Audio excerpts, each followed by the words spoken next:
Hello, welcome to Monday Morning Matters live broadcast show brought to you by Magnicraft Consulting Team, anchored by Niyi Dunmade, a certified church consultant with the Society for Church Consulting in the U.S. Here, each Monday of every week, we address important, relevant, and actionable topics of interest that will help you and your church grow healthier. And now, meet your host, Niyi Dunmade. Are you aware that 70% of pastors constantly fight depression and burnout for the frustration experienced as a result of ministry workload, discouragement, and pressure? We help leaders grow healthy churches. We are excellent at what we do, and we are fast becoming the best of the very best. Magnicraft Consulting is set up to help both small and large-sized churches become healthier by using proven diagnostics tools, effective retention strategies. We give the right and appropriate and professional advice. We are the certified church consultants with the Society of Church Consulting in the United States of America. Trust us to help you grow. Don't wait till it's too late. You will be glad you did. Call us now on 0802-324-2258. Email contact@magnicraftconsulting.com or magnicraftconsulting@gmail.com. Facebook, Twitter, Instagram @Magnicraft Limited. Magnicraft Consulting, doing church God's way.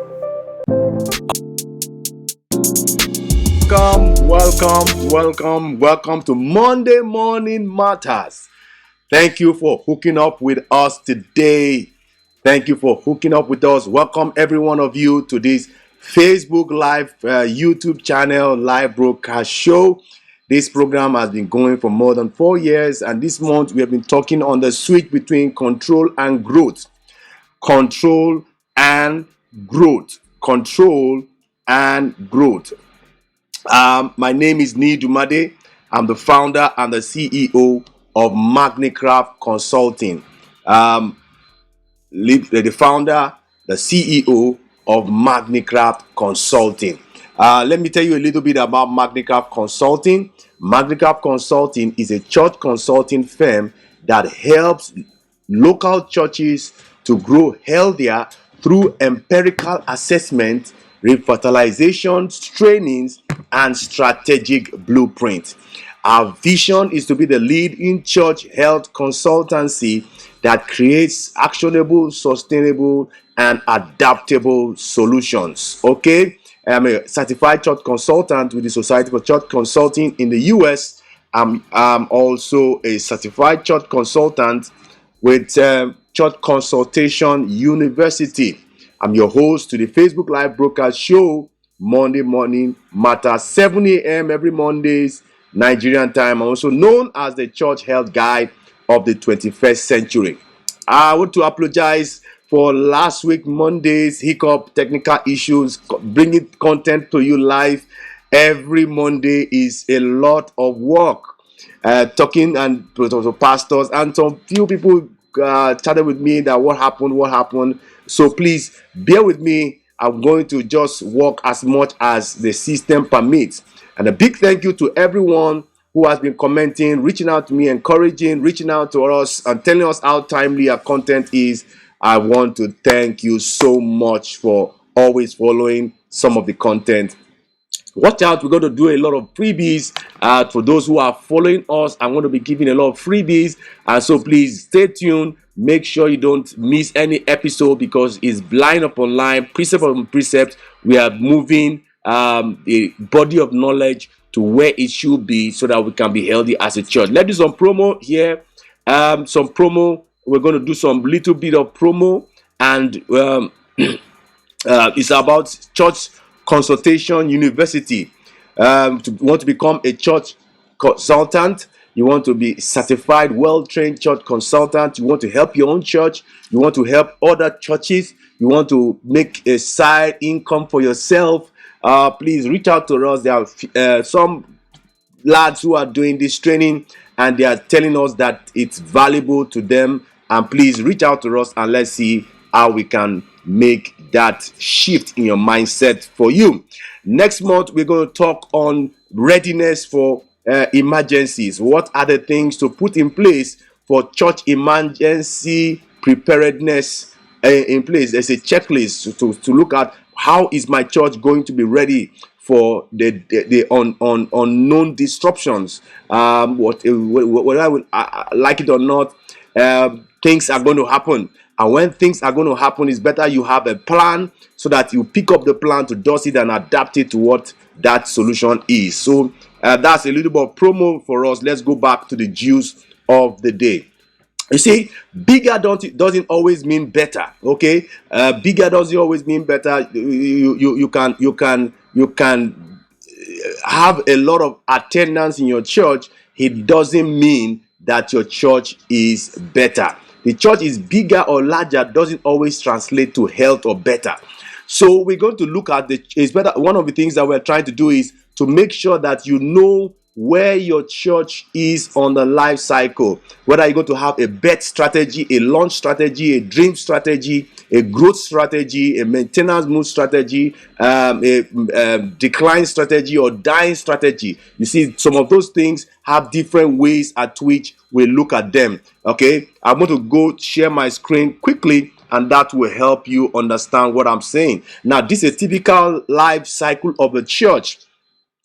Albemarle of blessed memory has another, which I'm going to show you, where he was able to help explain to us the mix of vision, relationship, ministry, structure, management as it feels. Because what we're saying is what the mix of those four here are different in all these green boxes across the life cycle curve. You see, the characteristics of the different phases and stages in the church are different. We have the birth phase, we have the infancy, toddler phase, teenagers phase, we have the young adulthood, prime, maturing, aging, declining, and death. You see, the thing is, these 7 phases are going to be there, and all these stages, they have a strategy of how to move or to maintain or to move ahead of what is going on. So you have the launch, momentum growth, strategic growth, sustained health.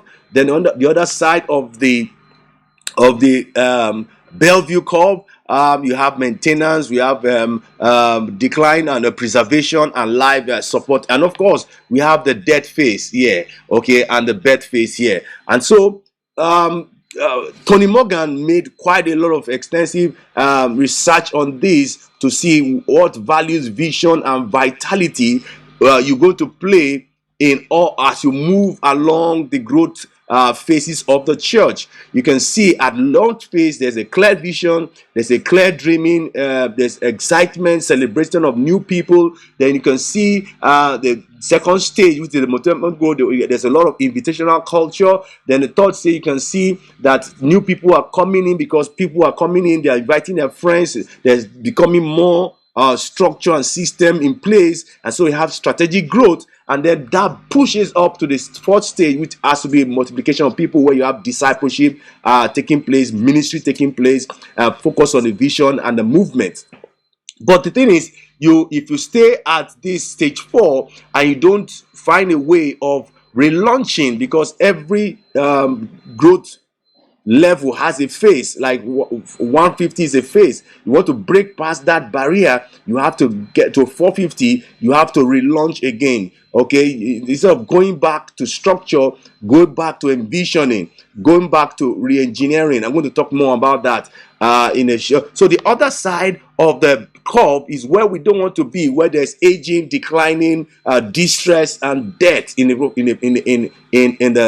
other side of the Bellevue curve. And so what happens is that when you are in the maintenance mood phase, there's slow growth, there's decline. You might have some good finances, you might I have some more concerns about let us maintain the status quo. The insider focus is strong, because what happens at the other side is that there's outward focusedness, and so people are coming in. But right now, what happens here is that people are going out of the church. There's more backdoor activities on this side than the front door. While here, there's more front door activities than the back door side. I'm going to explain that quickly. And then now this is what Abomafo said. Here at the bed phase, you can see there's strong vision, the build up of vision up to here. But when you see the decline state, you see that vision leaks out, vision diminishes, vision loses its relevance, and so that's the major cause of declining.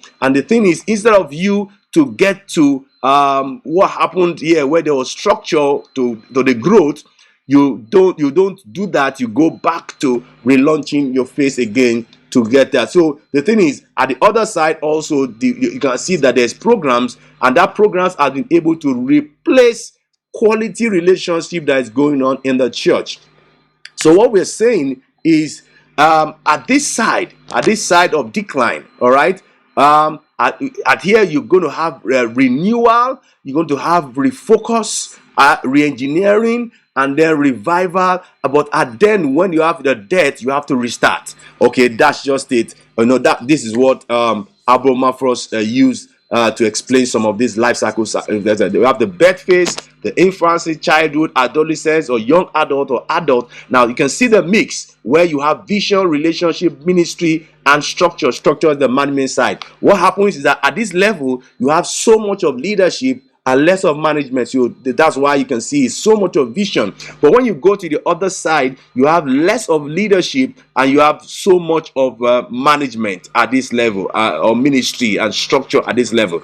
The thing is that we need a balance between leadership and management. We need a balance to be able to make sure that there's leadership and management balanced in the church. Okay, so what I want to say here about the back door and the front door is the growth phase is, you can see there's more front door activity than the back door, and then the red box, which is more back door activities, where you are losing members, and then you are unlike when you are gaining members here, and at this point you are having a net growth rate. That's why you are still on maintenance mode. But get my book on church retention. You will see a lot of doors management, church doors management, where you have the front door, side door, revolving door, and the back door. You see, one of the things is that as a church in a life cycle, you have to find ways of growing down, growing up, and growing together. Because what happened here is what everybody wanted to grow up down. They wanted to grow up, and as they get to the strategic growth phase, they were trying to grow together. So that's just it. Now the thing of today's is, how can a pastor or a church leader switch between control to get more growth? You see, when you started the church, right, there was slow growth and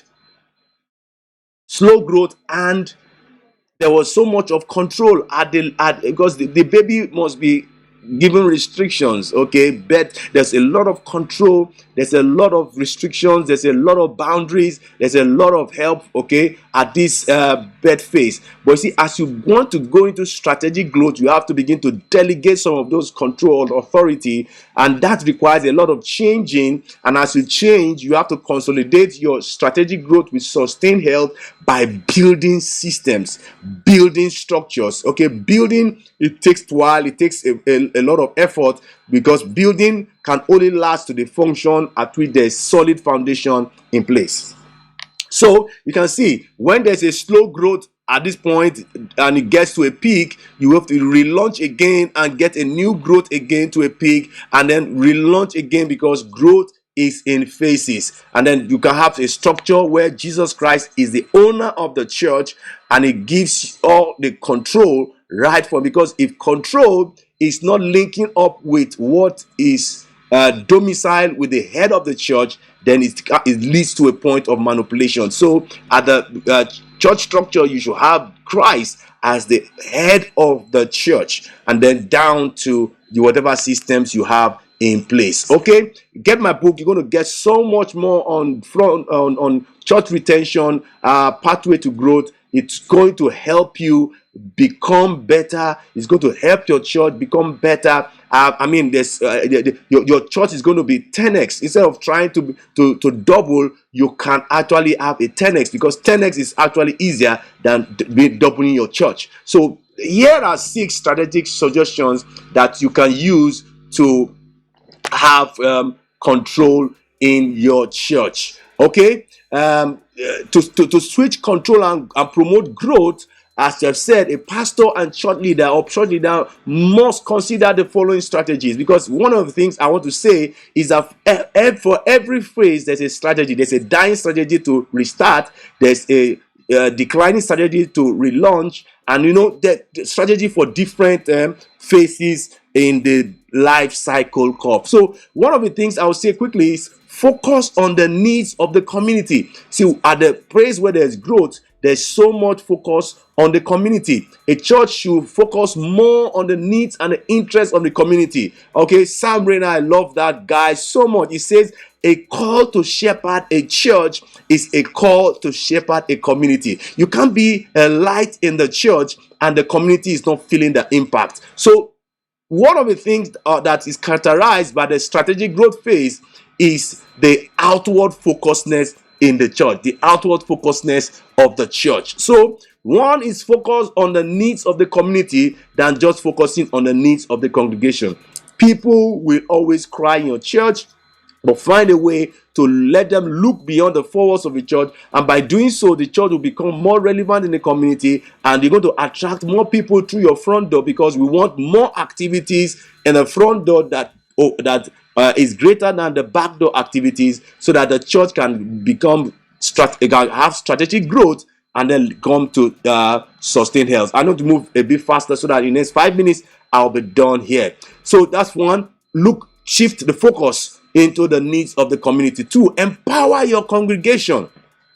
Release control. If you want to be powerful, release control. You see, that's one of the things I respect about God so much. He has angels that can do like this and command, but he needed a being to make himself God, and that was man. Man is a free will agent, and as a free will agent, he has empowered us to even renounce him. But that makes him powerful, because if you have a free will agent that has decided to worship him, then God is powerful. Church leaders should be empower their congregation by delegating authority, delegating responsibility. Don't just delegate responsibility alone.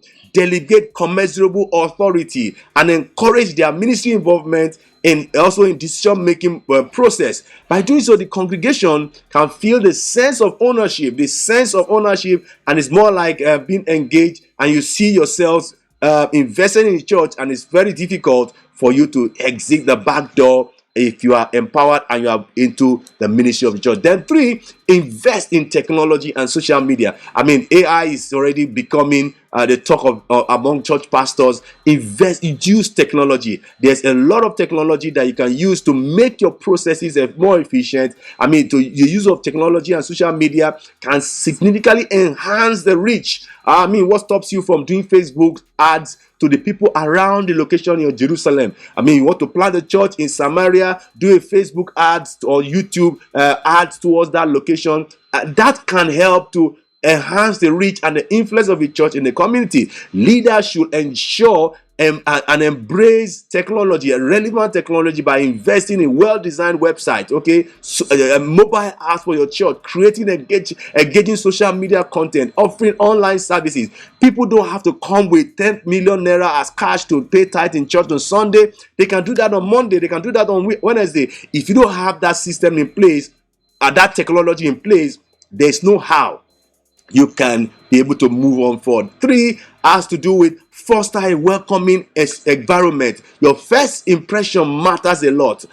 Give control out to people who are going to greet people on your behalf. The atmosphere and environment of a church are critical in attracting and retaining new members. I mean, that's another to get my book on church retention, and you're going to see that your first impression matters a lot, and it's very difficult to change whatever first impression you have created. Church leaders should foster a welcoming environment by being friendly. You can say you are friendly, but if it's when the community says you are friendly, you are hospitable, you have created a warm and inclusive atmosphere for them to be comfortable, that's when you are actually friendly as a church. So 4 has to do with promote volunteerism. Promote volunteerism. Okay, encourage members to volunteer. I mean, there's a lot of ministry workload. How can you make 80% of your congregation volunteering instead of getting 20% of your congregation doing 80% of the ministry workload? It's better for you to have 80% of the congregation doing 20% of the ministry workload. Leaders should promote volunteerism by creating opportunities. Don't fall for the trap by always employing staff for every ministry workload that is added. Find ways to do effective volunteer management, creating opportunity for people to serve in the church, in the community, and to fulfill their call in their giftings and talents as a church. Then lastly, continually evaluate and adjust. Okay, because as you release control, you want to see how much that control is bringing, how much growth, how much build up growth that control, and then you begin to adjust. Does this person need more control, more authority, more delegation? And then if the person needs more authority, you give. The person needs less, because some people we all have different ways at which we manage power. So authority. So church leaders should continue to evaluate their strategies and adjust their approach as needed to make sure that they are getting towards sustained health. They should be open to new ideas, because ideas can come from the least quarters. You can imagine Jethro, who is not even born again, who is not a Christian or a believer, giving advice to the almighty prophet Moses. I see, I mean, I've gone on. Ideas can come from the least quarter that can change your church around. Be open to new ideas. Be open-minded, okay, to feedback. So comment from members. You see, when people are giving you feedbacks and comments over the years and you do not do anything about it, they feel you don't value them, you don't want to do anything about it, and they're going to stop giving you those feedbacks. And when they stop giving you those feedbacks, it's like you are becoming a leader who is taking a stroll and nobody is actually willing to make any change by whatever directives you're making that will lead the church to growth and success eventually. So by implementing some of this strategy, a pastor can begin to switch control and promote growth in the church, because you cannot hold on to control and you're going to have growth. You see, at the bed phase, there's so much of control, but for you to get to strategic growth, for you to get to sustained health, you have to let go of control so that control can die and then bring forth the life of growth in your church. Hallelujah. So I want to wrap up here so that we can do that in 25 minutes. You have any church related questions for me, please feel free to hook up with me on any of our social media handles. I will be glad to entertain your questions. Please, on any of our social media handles, please, let's have your questions. I'm sure you're going to get more than an answer from me. I'm sure I'm going to help you, give you more than an answer. Please, this video has been helpful to you. Please do like, share, give us a comment. I know a lot of pastors who come on my WhatsApp to just tell me how they are blessed. I mean, go just do that on the YouTube, do that on the Facebook, do that on the Instagram, do that also on the Twitter. I'm sure that is going to help the artificial intelligence of the social media handles to push this helpful content to other people of your likes. Please, this will be helpful. Give us a like and share us to your community. Drop us a comment. I also want to learn from you. Drop a comment in the comment section, and I will sure going to read it. I'm going to react to it, and I'm also going to respond to it.